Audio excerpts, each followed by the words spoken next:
আপনাদেরকে বলছি ইসলামী অর্থনীতিটা ইসলামী জীবনের একটা অংশ, সামগ্রিক বিষয় না।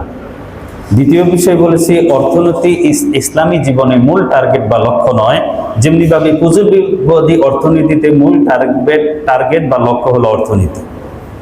এই কথা বোঝার সাথে সাথে আমি আপনাদেরকে পানির সাথে এবং নৌকার সাথে তুলনা দিয়েছেন আল্লামা রুমি রহমতুল্লাহি আলাইহি, যে মুসলমানদের সাথে অর্থনীতির সম্পর্কটা কিরকম।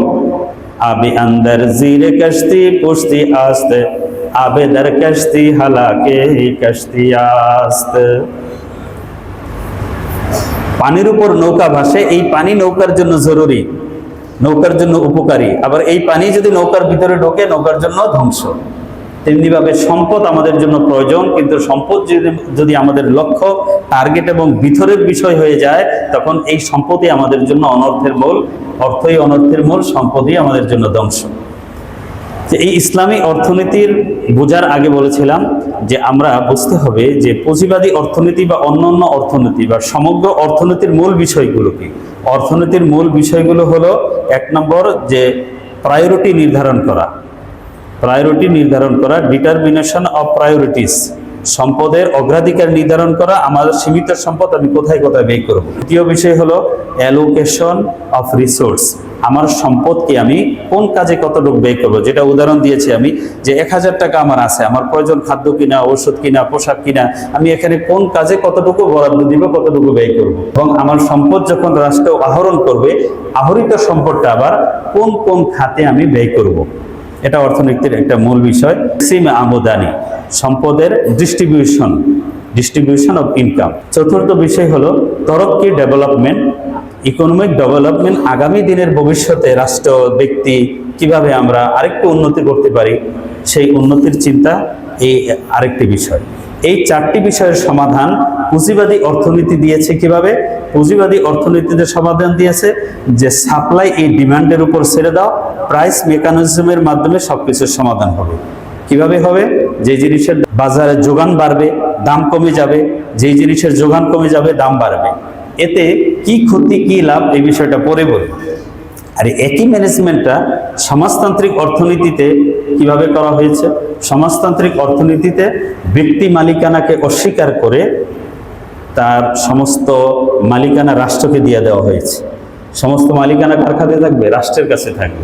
যে কার্ল মার্কস যেই অর্থনীতির নীতিটা দিয়েছে, পরে লেনিন, মাও সেতুনরা এটাকে রাষ্ট্রীয় পর্যায়ে নিয়ে গেছে। তাদের ওই সময় স্লোগান ছিল কি? কেউ খাবে না, তা হবে না, তা হবে না। কেউ থাকবে 5 তলায়, কেউ থাকবে 22 তলায়, তা হবে না, তা হবে না। এই স্লোগান দিয়ে মানুষকে ভুলাইছে। তখন গরিব মানুষরা, নির্যাতিত মানুষরা মনে করছে যে ধনীর সম্পদ মনে হয় বন্টন করে আমাদেরকে দেওয়া হবে, তারা 5 তলায় থাকে, আমাদেরকে মনে হয় 5 তলায় জায়গা দেওয়া হবে, তাদের খাবার ছিনিয়ে এনে মনে হয় আমাদেরকে দেওয়া হবে। গরিব মানুষরা খুব এটার মধ্যে ঢুকছে।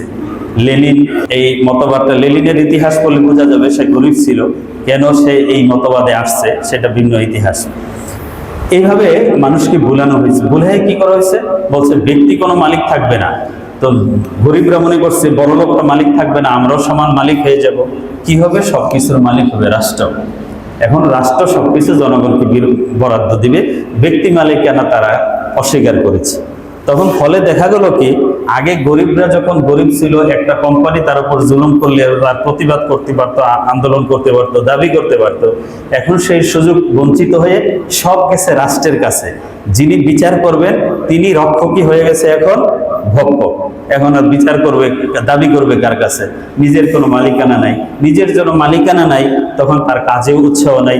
কাজে যখন উৎসাহ নাই, উৎপাদনে ঘাটতি। তো এভাবে একটা আনন্যাচারাল বিষয়, একটা অস্বাভাবিক বিষয় মানুষের উপর চাপিয়ে দিয়েছিল, যার কারণে ওই রাশিয়ার অর্থনীতি ধ্বংস হয়ে রাষ্ট্রটাই টুকরো টুকরো হয়ে গেছে। বলেন ঠিক না বেঠিক? 90-এর দশকে 91 দেখছেন না, লেনিন কার্ল মার্কসের মুক্তি ভেঙে মস্কোর রাস্তায় ঘুরিয়ে দেওয়া হয়েছে বুলডোজার। মাত্র 70 বছরের মাথায় এই অস্বাভাবিক এবং অপ্রাকৃতিক আনন্যাচারাল এই অর্থ ব্যবস্থা ধ্বংস হয়ে গেছে। তখন এই সময় ছিল ওই সময় 90-এর দশকের আগে, 80-র দশকে এমন সব ইয়েদের সমাজবাদীদের এমন দাপট ছিল, বলতো যে এটা পুঁজিবাদের দালাল। সবকিছু রাষ্ট্রীয়করণ, জাতীয়করণ, যাই হোক, ব্যক্তি মালিকানাকে অস্বীকার করা এটা একটা অস্বাভাবিক বিষয়। এটা দুনিয়ায় কাজ করে নেই। যখন কাজ করে নেই তখন পুঁজিবাদী অর্থনীতির এখন ঢোল বাজানো শুরু করছে, বগল দাবানো শুরু করছে যে এখন পুঁজিবাদী অর্থনীতি সঠিক, সমাজতন্ত্র অর্থনীতি ব্যাঠিক।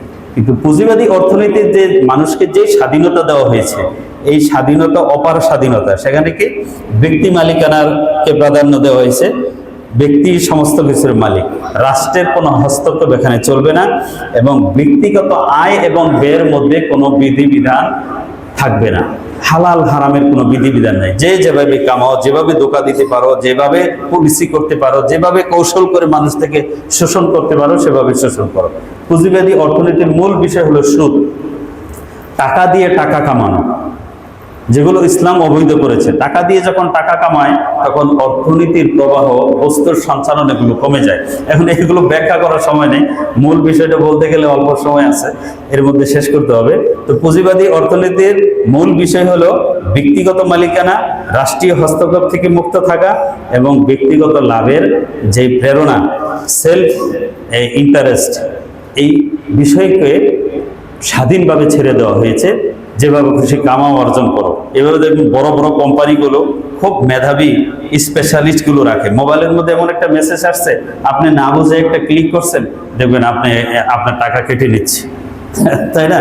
এভাবে এই পলিসি, এই দক্ষ বাটপারগুলা ওই জায়গা মতন বসায় যে জনগণকে ধোঁকা দিয়ে কিভাবে পয়সাগুলো কামানো যায়। এটা বিভিন্ন কোম্পানিও করে। এমন ভাবে মোরগ আপনার বানায়, প্যাকেটটা মাত্র 20 গ্রাম আপনার বুট ভাজা দিছে, 20 গ্রাম বা 30 গ্রাম আপনার চিপস দিছে, প্যাকেটটা এত বড়, বাচ্চারা দেখলে মনে করে ও কত জানি আছে, 10 টাকায় অনেক কিছু পাইছি, খুলে দেখলে হাওয়া।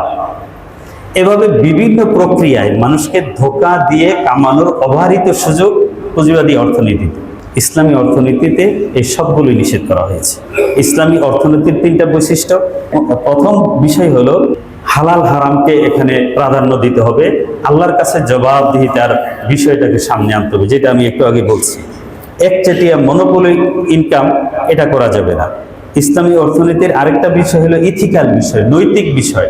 এই বিষয়টা এটা কামাইলে কামানো যায়, এইভাবে অর্থ উপার্জন করা যায়, বাট এটা মানুষের কতটুকু উপকার, সমাজের লাভ ক্ষতি কি, এই কাজ করলে, এই জিনিসটা প্রোডাকশন করলে বাচ্চারা ক্ষতিগ্রস্ত হবে কিনা, এই বিষয়টা মাথায় রাখতে হবে।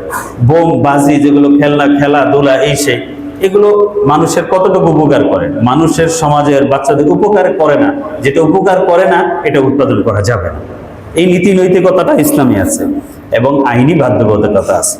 এই ব্যাপারে কোরআন ও হাদিস থেকে যদি আমি আলোচনা করি অল্প সময়ে, যে আয়াতটা আপনাদের সামনে পড়েছি, আল্লাহ পাক রব্বুল আলামিন বলেছেন, নাহনু কাসামনা বাইনাহুম মাঈশাতাহুম ফিল হায়াতিদ দুনিয়া ওয়া রাফা'না বা'যাহুম ফাওকা বা'যিন দারাজাত লিয়াত্তাখিযা বা'যুহুম বা'যান সুখরিয়া ওয়া রাহমাতু রাব্বিকা খায়রুম মিম্মা ইয়াজমাউন। আল্লাহ বলেন, নাহনু কাসামনা বাইনাহুম মাঈশাতাহুম, আমি তোমাদের জীবিকার নির্বাহের বিষয়টা আমি বন্টন করে দিয়েছি। এটা আল্লাহর বন্টন। বলেন, আপনার এই রোডে, এই যে দক্ষিণখান, এই সোজা রোডে কত কিসিমের দোকান, কোন রাষ্ট্র কি ব্যবস্থা করে দিছে? মুদি দোকান কয়টা হবে, ওষুধের দোকান কয়টা হবে, মোবাইলের দোকান কয়টা হবে, ফার্নিচারের দোকান কয়টা, ওষুধের দোকান কয়টা, কে ব্যবস্থা করছে? কে ব্যবস্থা করেনি? আল্লাহ মানুষের মধ্যে প্রয়োজন সৃষ্টি করেছেন, আবার কারো মধ্যে এই জিনিস সৃষ্টি করেছেন যে তুমি ওই জিনিসের দোকান তো ব্যবস্থা করো, সে এখানে দোকান থেকে গিয়ে এটা কিনবে। এটা আল্লাহর ব্যবস্থাপনা, কুদরতি সিস্টেমই আল্লাহ চলে, কোনো রাষ্ট্র ব্যবস্থা করে এটা চলে না।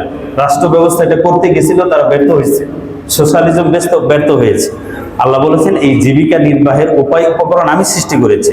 সমাজে যেই ধরনের যোগ্য মানুষ লাগবে, আল্লাহ পাক রব্বুল আলামিন ওই জিনিস কুদরতিভাবে ওই যোগ্য লোক তৈরি করে দেন। মানে আজ থেকে 10-20 বছর আগে মোবাইলের মেকার পাওয়া যেত অ্যাভেলেবেল, মোবাইলের ইকুইপমেন্টগুলো পাওয়া যেত না। সমাজের প্রয়োজনে আল্লাহ পাক রব্বুল আলামিন সেই ধরনের পেশা সৃষ্টি করে দিয়েছেন, সেগুলো আমরা পাচ্ছি, কোনো রাষ্ট্র সরকার করে দেয়নি। আল্লাহ বলছেন, নাহনু কাসামনা বাইনাহুম মাঈশাতাহুম, তাদের মধ্যে তাদের মাঈশাত, জীবিকার উপায় উপকরণ এটা আমি বন্টন করেছি। ওয়া রাফা'না বা'যাহুম ফাওকা বা'যিন দারাজাত, একে উপরের উপর আমি কাউকে শ্রেষ্ঠ করে দিয়েছি। ক্লাসিফিকেশন করেছি, কাউকে ধনী কাউকে গরিব করেছি। কেন করেছি? লিয়াত্তাখিযা বাযুহুম বাযান সুখরিয়া, যাতে একে অপরের থেকে কাজ নিতে পারে। সবাই সমান স্ট্যাটাসের, সবাই সম্পদের মালিক হলে ছোট ছোট কাজগুলো কেউ করতো না। কারো টাকা আছে, কারো কাজ করানোর প্রয়োজন আছে। এই দুইয়ের সমন্বয়ে টোটাল পৃথিবীর নিজামটা আল্লাহ পাক রব্বুল আলামিন পরিচালনা করছে। আল্লাহ পাক রব্বুল আলামিন কোরআনে এটা বলে দিয়েছেন। এটা এই ব্যবস্থাপনা এই জন্য করেছেন যেন সমাজে চলে। একজনের প্রয়োজন আছে, এই যে দুগারগা দেখলাম আমাদের গেটের সামনে, ওই যে ফল বেচে, সে অনেকগুলো কাঁঠাল নিয়ে আসছে, সেই সুদূর গ্রাম থেকে কাঁঠালগুলো নিয়ে আসছে। এখন এই যারা এখানে টাউনে বাস করে তাদের পক্ষে একটা ভালো কাঁঠাল গ্রাম থেকে নিয়ে এসে খাওয়া সম্ভব না। তার প্রয়োজন আছে, সে পণ্যটা নিয়ে আসছে, হয়তো 20-50 টাকা লাভ করে এটা এই সেবাটা আরেকজনের দিচ্ছে। সেবার বিনিময়ে পয়সা, কিছু দেওয়ার বিনিময়ে পয়সা। ইসলামে পয়সা কামানোর দুইটা মাধ্যম হবে, হয় কোনো পণ্য বিক্রির মাধ্যমে অথবা শ্রম বিক্রির মাধ্যমে। এছাড়া টাকা দিয়ে টাকা কামাবে, পয়সা দিয়ে পয়সা কামাবে, পয়সা বিক্রি করে মানুষকে শোষণ করে দিবে, এই যে অর্থনীতি, এই অর্থনীতি ইসলাম হারাম ঘোষণা করেছে। এই অর্থনীতির দ্বারা মানুষ শোষণের ব্যবস্থা হয়, টোটাল অর্থনীতির সিস্টেমটা কোলাপস করে। এখন অর্থনীতির সুদি নিজামের ভালো মন্দ এটা আলাদা বড় বিষয়। একটা বিষয় বলি যে 2007-8 সনে আপনারা সারা বিশ্বে একটা বিরাট অর্থনৈতিক মন্দা গেছে। আমেরিকায় সহ অনেক বড় বড় ব্যাংক, এই যেটা প্রায় 150-200 বছরের পুরাতন ব্যাংক বন্ধ হয়ে গেছে। কিভাবে হয়েছে এটা বিস্তারিত বলার সুযোগ নেই। ওই সময় মানুষ ব্যাপকভাবে বাড়ি কিনা শুরু করছে, ব্যাংকগুলো হাউস লোন দেওয়া শুরু করছে। ব্যাংকগুলো যখন ধরেন একটা ব্যাংক 1 কোটি টাকা হাউস লোন দিছে, তার হিসাবে সে দেখতেছে যে আমি 20 লাখ টাকা সুদ পাচ্ছি, তাহলে আমার ক্যাপিটাল হয়ে যাচ্ছে 1 কোটি 20। সব ব্যাংক এভাবে দিছে, দিতে দিতে দিতে বাড়িঘরের দাম বিশাল আকাশচুম্বী হয়ে গেছে, একেবারে কোটি কোটি টাকা দাম। এখন ব্যাংক যখন চাপ দিছে, সবাই বাড়ি কিনা শুরু করছে, ব্যাংক চাপ দিছে আমার টাকা দাও, সে তো দিতে পারে না। এখন সে আবার আরেক ব্যাংক থেকে লোন নিছে, আরেক ব্যাংক লোন দিচ্ছে। যখন একেবারে সে ডিফল্টার হয়ে গেছে, ঋণ খেলাপি হয়ে গেছে, এখন ব্যাংক এটা বিক্রি করতে আসছে। যখন বিক্রি করতে আসছে তখন দেখা গেছে সব ব্যাংকই যখন গ্রাহকদেরকে চাপ দিচ্ছে, সবাই এখন সম্পদ বিক্রি করার জন্য রেডি, কিন্তু সব বিক্রি কিনবে কে? কেনার লোক নাই। তখন প্রথম ব্যাংক যেটার দাম ছিল 5 কোটি, সেই বাড়িটা ধরেন বিক্রি করছে যে 1 কোটি। সে 1 কোটি বিক্রি করে সে হয়তো তার মূল পুঁজি নিয়ে গেছে, কিন্তু এখানে ফাইফা ফুলে ফাপে কাগজে কিন্তু চলে আসছে কোটি কোটি টাকা, কিন্তু বাস্তবে বিক্রি। তখন তো সব ব্যাংকে আবার বাড়ি বিক্রি করতেছে, তখন আবার কাস্টমার নেই। তখন এই হাউস দিয়া মাঝখানে কোটি কোটি টাকা বোঝা বড় বড় ব্যাংক দেউলিয়া হয়ে গেছে। এভাবে এই পুঁজিবাদী সুদী অর্থনীতির নিজামটা হইলো একটা সময় যে এটা কোলাপস করে, একটা সময় গিয়ে সমাজ থেকে টাকা, কারণ এগুলো তো কাগজের টাকা বেশি, হিসাবের টাকা, হ্যাঁ, বাস্তবে দেখা গেল ভিন্ন। ইসলাম এই জন্য টাকা দিয়ে টাকা ইনকামের ব্যবস্থাটাকে হারাম ঘোষণা করেছে। আহাল্লাহুল বাইআ ওয়া হারামার রিবা। আল্লাহ পাক রব্বুল আলামিন বলেছেন, আমি ব্যবসাকে হালাল করলাম, সুদকে হারাম করলাম। কিছু কিনে কিছু বেচে মানুষের সেবা দিয়ে তুমি ইনকাম করো, এটা জায়েজ। টাকা বিক্রি করে, টাকা লগ্নি করে ইনকাম করবে, এটা হারাম। এটা ইসলামী অর্থনীতির আরেকটা বিষয় হলো নৈতিক বিষয়, আরেকটা ইথিক্যাল নৈতিক বিষয়। এখন নৈতিক বিষয় আলোচনা কিভাবে করবো, সময় তো কম। একবার বাজারে গেছে, বাজারে যাওয়ার পরে হুজুর সাল্লাল্লাহু আলাইহি ওয়াসাল্লাম অনেকেই গম টম নিয়ে বসে আছে, ভিতরে হাত দিচ্ছে, হাত দিয়ে দেখে ভিতরে বীজা। হুজুর বলি, ইয়া সাহিবাত মা হাজা, ব্যাপার কি তোমার ভিতরে বীজা উপরে শুকনা? হুজুর আসাবাতুস সামা ইয়া রাসূলুল্লাহ, হুজুর এখানে বৃষ্টি পড়ছিল, বৃষ্টি পড়ার কারণে এরকম ভিজে গেছে, কি করবো? হুজুর সাল্লাল্লাহু আলাইহি ওয়াসাল্লাম বলেন, আফা জাআলতাহু ফাওকা তুআম, যদি ভিজে যেয়ে থাকে, ভিজাটা তুমি উপরে রাখলে না কেন? ভিজাটা তুমি উপরে রাখতা, কাইয়ারাহুন নাস, তাহলে মানুষ দেখতো এটা ভিজা, সেটা কিনবে কি কিনবে না সে চিন্তা করে নিত। ভিজা উপরে থাকলে শুকাইতো, তুমি ভিজাকে ঢেকে মানুষকে ধোকা দিচ্ছ কেন? হুজুর সাল্লাল্লাহু কঠোরভাবে বললেন, মান গাশা ফালাইসা মিন্নি, যে ধোকা দেয় সে আমার উম্মত না, যে ধোকা দেয় সে আমার উম্মত না। কোনোভাবে মানুষকে ধোকা দিয়ে ব্যবসা করা যাবে না, বরং পণ্যের দোষ থাকলে দোষটাকে আগে ওপেন করতে হবে, দোষটাকে আগে প্রকাশ করে মানুষের কাছে বিক্রি করতে হবে।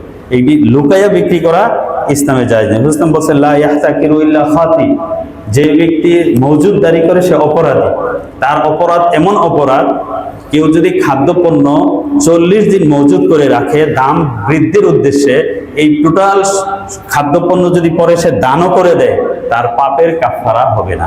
আইনি বিধিবিধান আছে, আতিউল্লাহ ওয়া আতিউর রাসূল উলিল আমরি মিনকুম। যখন কোনো জিনিসের অস্বাভাবিক অবস্থা তৈরি হবে, রাষ্ট্র সেখানে হস্তক্ষেপ করবে, অন্য জায়গায় হস্তক্ষেপ করবে। তো টোটাল ইসলামিক কনসেপ্টটা পুঁজিবাদীর এই বিষয়ের সাথে মিলে। কি মিলে? যে পুঁজিবাদী অর্থনীতি ব্যক্তি মালিকানাকে স্বীকার করা হয়েছে, ইসলামও ব্যক্তি মালিকানাকে স্বীকার করে। তবে ইসলাম ব্যক্তি মালিককে একেবারে অবারিত স্বাধীন করে দেয় নাই, যেভাবে খুশি অর্জন করবে, যেভাবে খুশি ব্যয় করবে। এখানে কিছু রিস্ট্রিকশন দিয়েছে। সেই রিস্ট্রিকশনগুলো কি? কিছু আছে শরঈ, কিছু আছে নৈতিক, কিছু আছে আইনি। ব্যাখ্যা অনেক লম্বা। কিন্তু পুঁজিবাদী অর্থনীতি অবারিত সুযোগ থাকার কারণে কি হয়, এটি পুঁথিগত থিওরি অনেক ভালো, যে স্বাধীন ছেড়ে দাও মানুষ করবে। এতে কি হয়? ক্ষুদ্র ব্যবসায় নিঃস্ব হয়ে যায়। একজন অল্প পুঁজিতে দেখছে এই জিনিসের চাহিদা বেশি, বাজারে সেই জিনিসটা শুরু করছে ব্যবসা, এই জিনিসের কারখানা খুলছে। তখন কিছুদিন পরে সবাই এই জিনিস উৎপাদন করার কারণে এটার আবার দাম কমে গেছে, সেখন সে উৎপাদন খরচও তুলতে পারে না। ধনী বড় ব্যবসায়ী পুঁজিপতিরা তো ঠিকই এরা সার্ভাইভ করে ফেলে, কিন্তু গরিবরা এখানে কি হয়ে যায়? শেষ। তার যা পুঁজি আছিল, লগ্নি আছিল, সব শেষ করে সে দেউলিয়া হয়ে যায়। কারণ কি? সিন্ডিকেটের কারণে, মহাজনী সিস্টেমের কারণে এই যে পুঁজিবাদী অর্থনীতির থিওরিটা প্র্যাকটিক্যাল বাজারে কখনোই সঠিকভাবে কাজ করে না। এটাই হলো ইসলামের মোটামুটি। আমি গত সপ্তাহে বলছিলাম কিছু অর্থনীতি বললাম, যেহেতু গত সপ্তাহের অবশিষ্ট আলোচনা ছিল। এই বিষয়টি অনেক জটিল ও ব্যাপক, অন্য কোনো সময় সুযোগ হলে করব, অথবা ব্যক্তিগতভাবে জেনে নেবেন। তো আমরা জানি যে নতুন নববর্ষ আসছে, মহরম। আজকে 3 তারিখ। তো মহরমের মাসের রোজা সম্পর্কে সামনে আলোচনা করব। 3 তারিখ যেহেতু শুক্রবার, আগামী শুক্রবার 10 তারিখ, 10ই মহরমে আশুরা রোজাটা আমরা ইনশাআল্লাহ রাখবো। আশুরা রোজা সম্পর্কে হুজুর সাল্লাল্লাহু আলাইহি ওয়াসাল্লাম বলেন, সিয়ামু ইয়াউমি আশুরা আহতাসিবু আলাল্লাহ আইয়ুকাফিরা আস-সানাতাল্লাতী ক্বাবলা। আশুরা রোজা পালন করলে পূর্বের 1 বছরের গুনাহ আল্লাহ পাক রব্বুল আলামিন মাফ করে দিবেন। আর আশুরা রোজা রাখবো আমরা, বুঝতে বলছেন সুমু আশুরা ওয়া খালিফু ফিহিল ইয়াহুদ। আশুরা রোজা রাখো, এখানে ইহুদিদের খেলাফ করে রাখো। ইহুদিরা শুধু 10 তারিখে রাখে, তোমরা সুমু ক্বাবলাহু ইয়াওমান আও বা'দাহু ইয়াওমান, ক্বাবলাহু ইয়াওমান আও বা'দাহু ইয়াওমান, তোমরা আগে একটা রাখো অথবা পরে রাখো।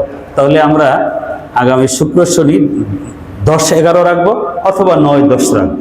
বুঝতে বলছেন লাউ বাকিতু ক্বাবিল লা সুমান্নাত তাসি, আমি যদি আগামী বছর বেঁচে থাকি আমি 9 তারিখও রোজা রাখবো। এই জন্য আমরা 9-10 রাখতে চেষ্টা করবো। তাহলে বৃহস্পতি শুক্র যদি রাখি, বৃহস্পতিটা তো এমনি রোজা রাখার দিন, তাহলে আমরা বৃহস্পতি শুক্র ইনশাল্লাহ রাখার চেষ্টা করবো আশুরা রোজা। আর আশুরার বিষয় তাৎপর্য ফজিলত, যেহেতু 10ই মহরম পড়বে আগামী শুক্রবার, সেই শুক্রবারে ইনশাল্লাহ আলোচনা করব। আল্লাহ পাক আমাদের আমল করার তৌফিক দান করেন, আমিন। আরেকটা বিষয়, আমরা খেলাধুলার মধ্যে খুব বেশি মত্ত। জেনে রাখবেন এই মাসটা কিন্তু 4টা বিশেষ নিষিদ্ধ মাসের, সম্মানিত মাসের একটা মহরম মাস। কোরআন শরীফে আছে ফালা তাজলিমু ফিহিন্না আনফুসাকুম, তোমরা এই মাসে পাপ জুলুম করো না, নিজেদেরকে ধ্বংস করো না পাপ করে, নিজেদের উপর জুলুম করো না পাপ করে।